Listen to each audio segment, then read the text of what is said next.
Welcome, everybody. So glad you would join us for this episode of Digital Diary. And I think we're all really excited about this episode because we have with us today not just the hosts of Digital Diary, but the hosts of the latest thread. So we all got together because this topic is pretty fun and exciting. In fact, our topic today is about keeping quilting fun. So staying motivated with your quilting, whether you do it as a business or as a hobby. Sometimes we run into the challenge of we feel like we're just doing the same thing all the time, or we get tired of what we're doing.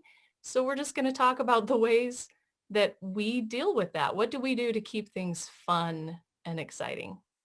So I'm excited to have everybody here to contribute to this discussion. And I think I'll just start off and then you gals can all jump in. But one of the things that I do that's a really simple thing, and I'm sure everybody else is kind of similar, but I listen to music while I'm quilting. Always. 70s. I bet I don't listen to the same music you do, Karen. Well, I had that thought as I was planning this out. Yeah, I'm like, we could have a discussion just about our favorite quilting jive, right? Or something. And we would all have different answers. But my taste is actually pretty eclectic. I probably have something on my playlist that every one of you would like. Mhm. Well, I don't listen to music while I'm quilting. I listen to books on that are pre-recorded. So I used to call them books on tape, but they're no longer on tape. But anyhow, so I listen to books because I quilt for other people. And so if it's a quilt that maybe is, not what I wanted to work on today, but I kind of have no choice, I get lost in the story. And so I can make it through there. So quilting kind of takes second stage and the story takes center stage. So that's a great way for me to stay motivated and focused. And I can quilt longer that way. So I like that. In fact, I should probably do more of that because I love to read. So I ought to combine two of my passions and listen to those audiobooks while I'm quilting. And I have a friend that listens to a lot of podcasts. So that's even another step up because he's actually, listening to some information, maybe working on his mind while he's quilting. But I think that's a good thing to do, but I can't do it until I've figured out my plan for the quilting because I listen to mostly nonfiction. So I really have to pay attention to what I'm listening. I don't want to miss anything because I'm learning, but I need to have my plan figured out so that I don't, I totally have to replay that whole last 15 minutes because I was focused on the quilt. So once I have a plan figured out, yeah. But I also like to hear my machine.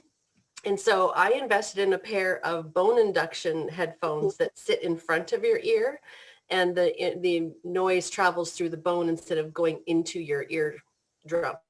So your ears don't get sore, and you can hear your machine and you can hear people sneaking up behind you and, like ambient noises. So but I love the whole audiobook thing while you're quilting. that's cool. I like that you said that you focused on your quilting because I might have the opposite problem and I'm too focused on what I'm listening to and not enough on the quilt. So we have to be careful of that. Yeah. I have a TV too, and sometimes I just do the binge watch, where the thing is I don't really watch it that much. Ivan once in a while will say, you don't even watch it.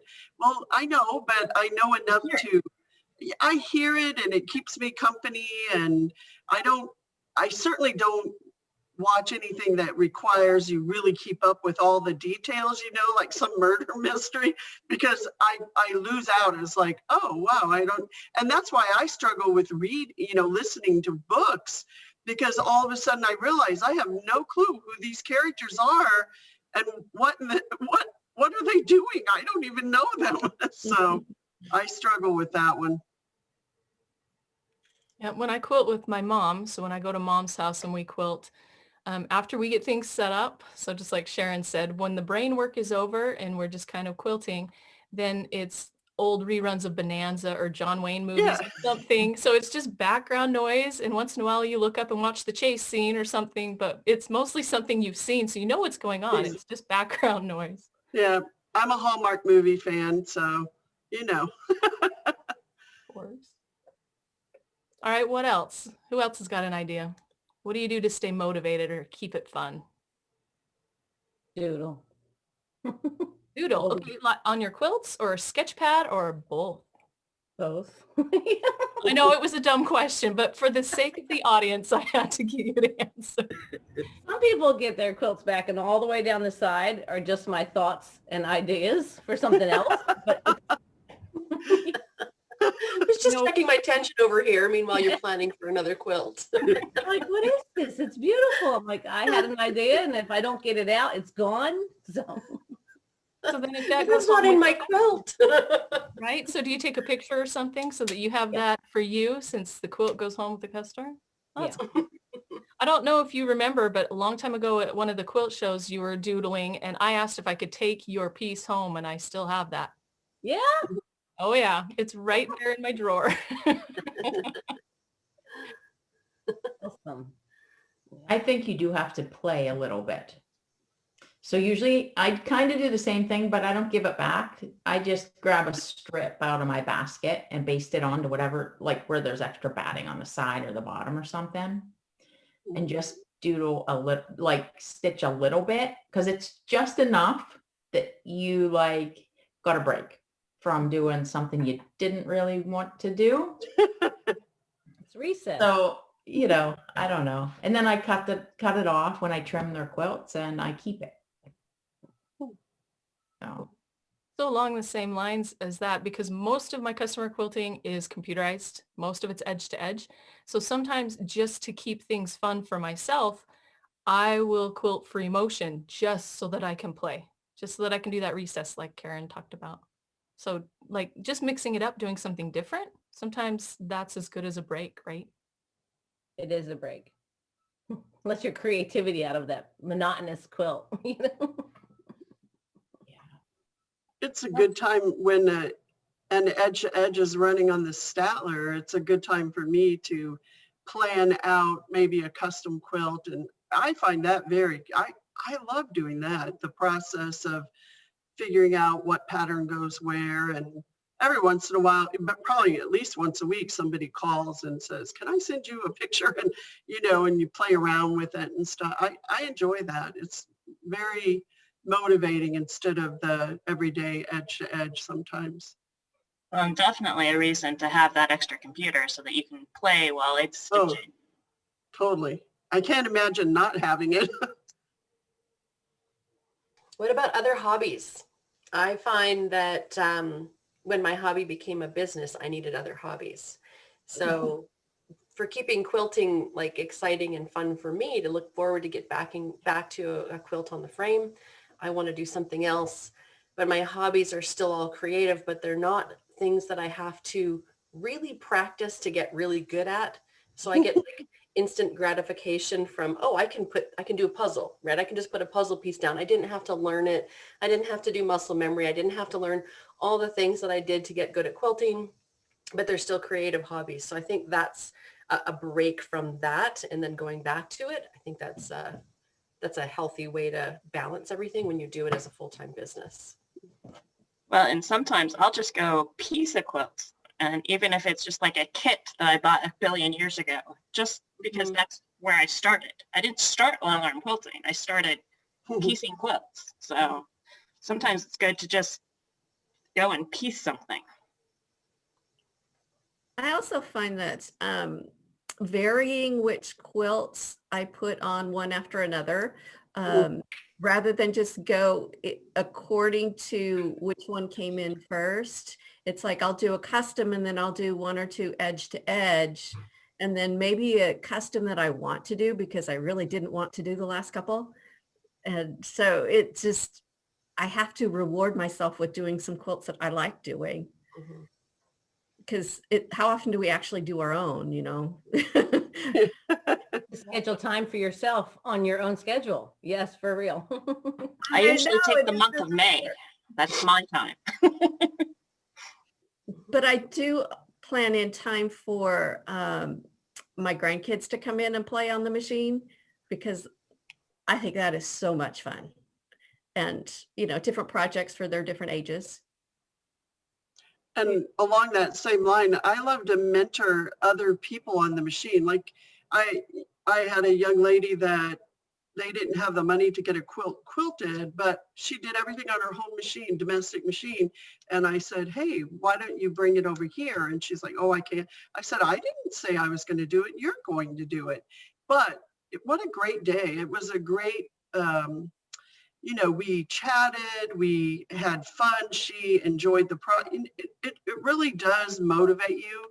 And I think it's very rewarding. I love mentoring other people to use the machine. I'm glad you brought that up, because that was one that I was going to bring up too.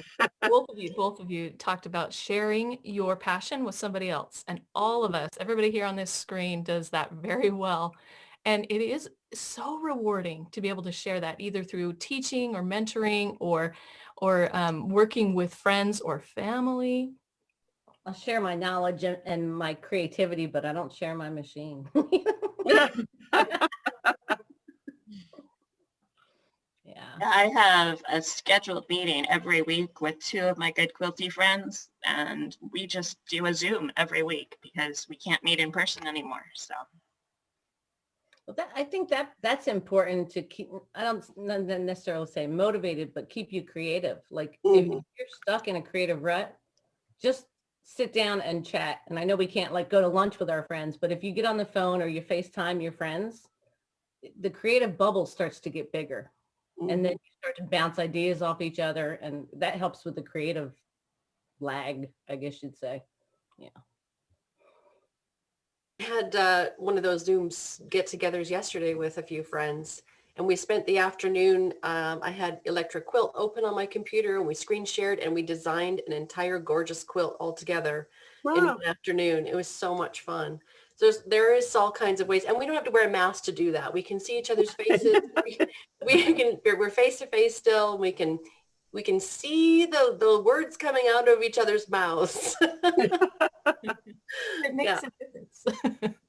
Who knew we would crave that eventually?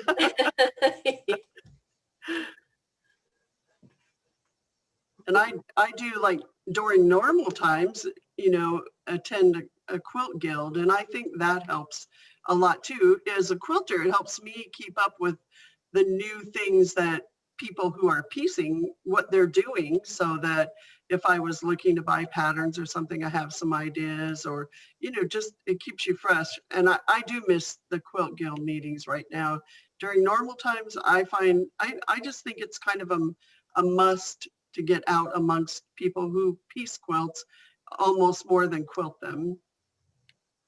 I've been part of a Zoom group of long arm quilters, because we get to see each other's studios. Before we were meeting, it's a small group at, Starbucks or something.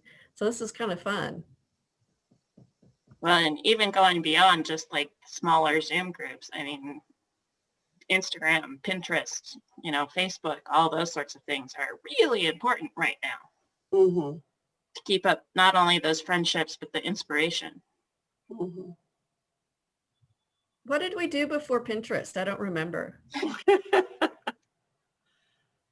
I hate to say we actually got work done. Yeah. I'll tell you what, I wouldn't want to be planning a wedding without it. A little time vortex if I ever saw one. Yeah. I literally put a timer.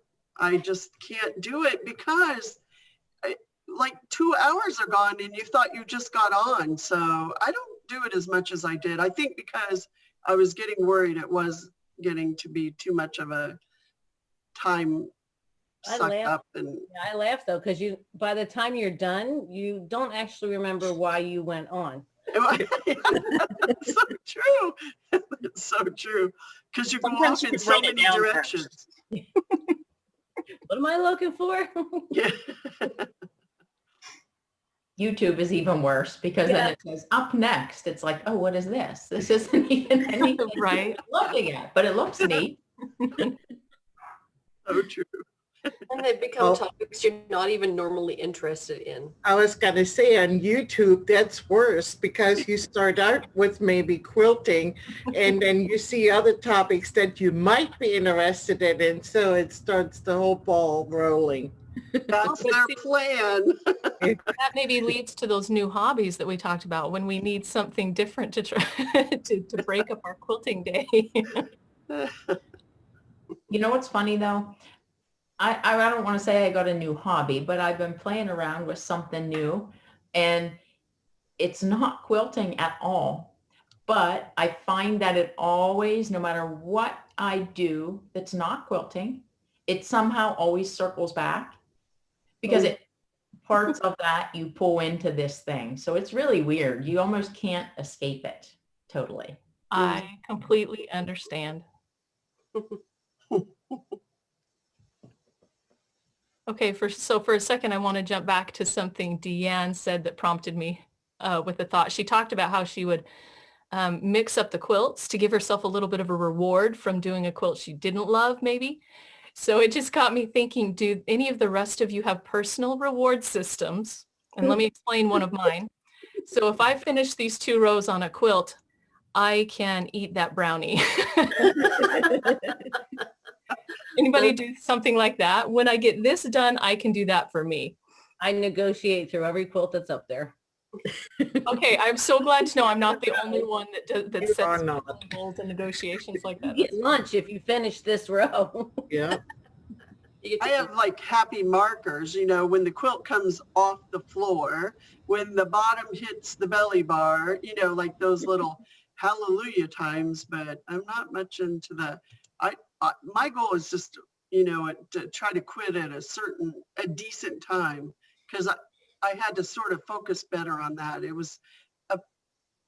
was spending all my days, like almost every day of the week, quilting, and I had to find a new land in the middle where it isn't everything you do. It's hard. I have a solution for that. Yeah. You buy a shop and move your machine 25 miles away. Yeah, I know I mean, that is the truth. When you have it at home, it's hard to walk away because there's always something to be done in my quilt studio, always. And so I've worked harder at it for the last year or so. See, I always try to not walk away from my machine without putting a new quilt on, because that's the worst thing, is coming down in the morning and having to load a quilt. I agree. I load the night before every time. I know who I am as a worker, and that's like that dread of loading. If I have it going, I will get half a quilt done before I probably would have loaded another one in another day. Know where you procrastinate. And that's one of mine, is loading a new quilt. Yeah, you have to know yourself. So I think all of us here quilt for customers, so we all have businesses. Do any of you delegate some of the tasks to other people? Like, I don't do binding anymore. I offer it to my customers, but I don't do it myself because I can have someone else do that for me. For the customer. I farm out binding, and I farm out if I have to rip out massive areas, that gets farmed out. Mm-hmm. I sometimes convince my kids when they're at the shop to load quilts for me, because that's my least favorite part, is the loading of the quilts. Even though I've adapted my method to be pretty fast, Mine too. I can get them to do it. Yeah. That way I can focus on the creative side of it. Well, and sometimes for those quilts that you don't want to put on, I'll bring someone into my studio and say, okay, I need help loading. You just stand there. Just watch me. Or talk to me. But it's that emotional support. I was going to say, not physical help, just be there for me emotionally. But that's the other thing. For that. Yeah, that's the other thing about loading the night before, because I don't know why, like you get up in the morning, you think, oh, I don't want to tackle that quilt. It's going to but if I loaded it the night before, I'm sure not going to take it off. I'm just going to, just get yourself going and get it done, so Well, and that prompts another question, and I know the answer, but I'm going to ask it anyway. Have any of you adapted your quilting areas to make them more comfortable for you to quilt in? There's not enough space. This is the only way it fits. But for instance, you have plenty of lighting, right? You're doing yourself a Mhm. favor, and this is a place that you work and you create. So you make sure that your space is comfortable, it's clean, you've got a good mat if you're standing at the machine for a lot of hours, it's well lit, things like that, right? Make a Right. big Yeah. Right beside the kitchen. It's everywhere. I also bought the piece of furniture behind me. I'd been looking at it for years. So when it finally came down in price, I bought it because it just made the room look more finished than the really, really old falling down shelves that I had in before. And it just makes me happy when I walk in the room and I flip on all the lights. And so I've got light and I've got sound because, and then if it's really bad, I'll put one of those little smelly things in because I'm not going to have a candle in here. So I can just kind of hit all my senses, especially in the middle of winter when it's dark and dreary. And this can be my happy place. Yep. I have my big design wall in my studio, and I usually try to put the next quilts that I'm going to be doing, especially a big custom job, up on my design wall while I'm quilting away, so that at least I'm thinking and brewing and planning while I'm doing a different quilt. I try not to think until I'm done the quilt I'm on, because then I start to hate the quilt that I'm on. Once I hate the quilt I'm on, it'll be up there 3.5 weeks because I'll quilt for 45 minutes. I'm like, yeah, I'm going to go do something else. Mm. I think that almost every single quilt that I've done, like custom, there is at least one point where I hate it. Mhm. And then when I take it off, I love it. Yep. But I'm just like this far away from it. So I'm seeing like all of everything. And oh, I hate this. Oh, and then you take it off and oh. Yeah. But And I feel like that about every quilt. Yeah, I think just the fact that it takes so long and it's not going to come off and but you're right, when it's right in front of you. Plus, as a computerized user, I'm looking at a perfect pattern on a screen and it doesn't look so perfect on the quilt. It doesn't transfer perfectly. It's an art to make that happen. And so I think I struggle with that sometimes with custom in particular. Yeah, we have a tendency to hyper focus on imperfections, especially when we're staring at it for so many hours a day, whether it's computerized or hand guided, whatever it is. And so one of the techniques I've literally had to teach myself is to try to take a broader view, the bigger picture, keep things in perspective and realize that it's not the end of the world, right? And that helps me keep moving forward. Right. Mm-hmm. Well, and sometimes just taking a picture of it from further away helps. Mhm. Right, because then you get a view of it and you're like, wow, that looks really nice, so I agree.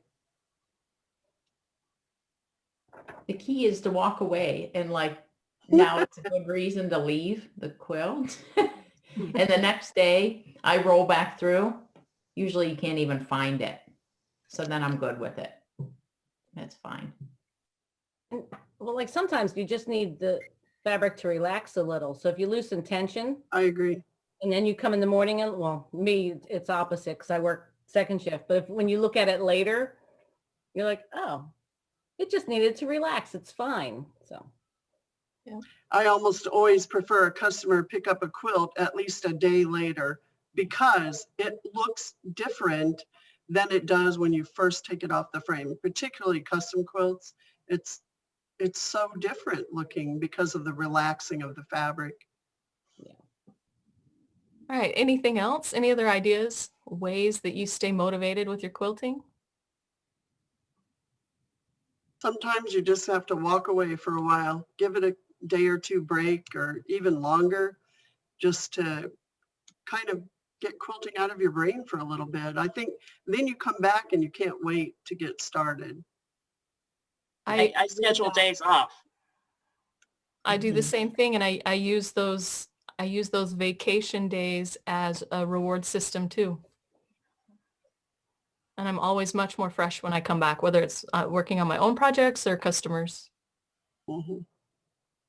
Sometimes I schedule my days off for in the middle of what would normally be a work day. So, because I work, I don't know about you guys, but I work almost every weekend. Yeah. And working at least, a good part of the day, at least half of the day on the weekends. And so if I schedule myself or decide on a Tuesday or Wednesday, you know what, I'm going to take today off because I didn't take Saturday or Sunday off. It just feels like an extra reward because it's not a day I would normally take off. And then my husband's working away. And so I'm like, I've just got my feet up over here with my drink and my house coat on, watching whatever I'm watching. And it feels like an extra bonus day off. I like taking classes. We had the virtual quilt show a while back, and it motivates me when I learn something new and I want to go practice what it was that I learned. And so it's like, okay, I'm going to dig through the customer quilts and find one that fits that and then yank it out and put it on so that I can play. We actually have more opportunity to take those kinds of classes now than we used to, because before, if we were teaching at a show and be like, oh, I really want to take a class with Jody Robinson. I can't do it because you're busy at the same time or whatever reason, right? Now it seems like you have easier access to that stuff. So it's good for us too. Well, and scheduling practice days too is a good reward. Yeah. That way you can practice what you actually learned. That's a great idea. As we're looking into education and, all those opportunities, and whether it's a fun class or a technique class or whatever it might be. And yeah, I don't do that often enough. I schedule time to take that class, but I don't schedule time for me to actually kind of work on what I was learning. So great point. But classes for me, as a computerized quilter, I also then take hand-guided classes because I can learn all sorts of different things that I wouldn't have thought of as a computerized person. And I don't know about, those of you who hand guide all the time, if you're ever interested in seeing how the other side thinks with computerized and how you could lay out blocks and things like that. Two totally different thought processes, a hand-guided thought process and a computerized. Even though we both arrive at a fully quilted quilt, it's totally different how we get there. Well, I'm going through that right now, having both computerized and, I'm a hand guider. I challenged myself. I don't remember why I would challenge myself to do this now. It's a king size quilt, and it's applique hexagon, like they're put together like a flower and then applique onto a block, and then there's sashing and a little border. So I thought this is the perfect quilt because it's pretty standard in regards to layout and the same blocks all throughout. I'm going to do this all Statler. Okay, I started this some time ago. The design choice that I made for the fill has to line up. So I'm struggling with that, across, when you're doing this hand guided, it's super simple, and just the ditch work in itself, I'm have taken classes and I have learned from computerized quilters, and I'm trying to apply that because I'm still learning the Statler. But let me tell you, that quilt would have been off that frame 10 days ago.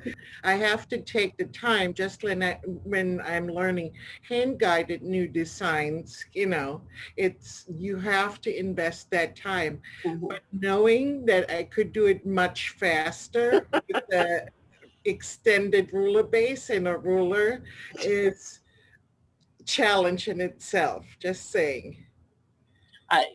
Note to self, don't pick a king size one next time. Well, But it was perfect because all the blocks were the same, and but because they were applique, the space, and they weren't applique centered.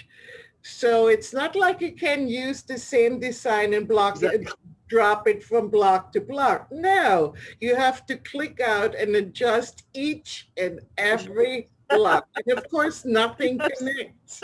We could go on for hours, but it's a learning curve. It's all good. It is. But see, isn't it a good thing that there's so much to learn because you get really bored, right? Oh, no, no, no, no. I wouldn't be bored.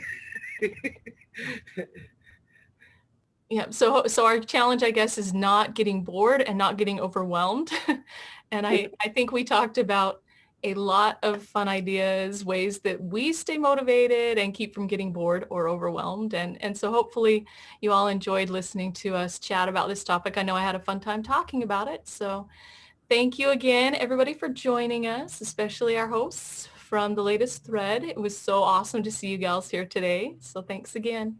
And we hope everybody will join us for our next episodes of Digital Diary and the latest thread. So thanks, and we'll see you next time. Bye. Bye.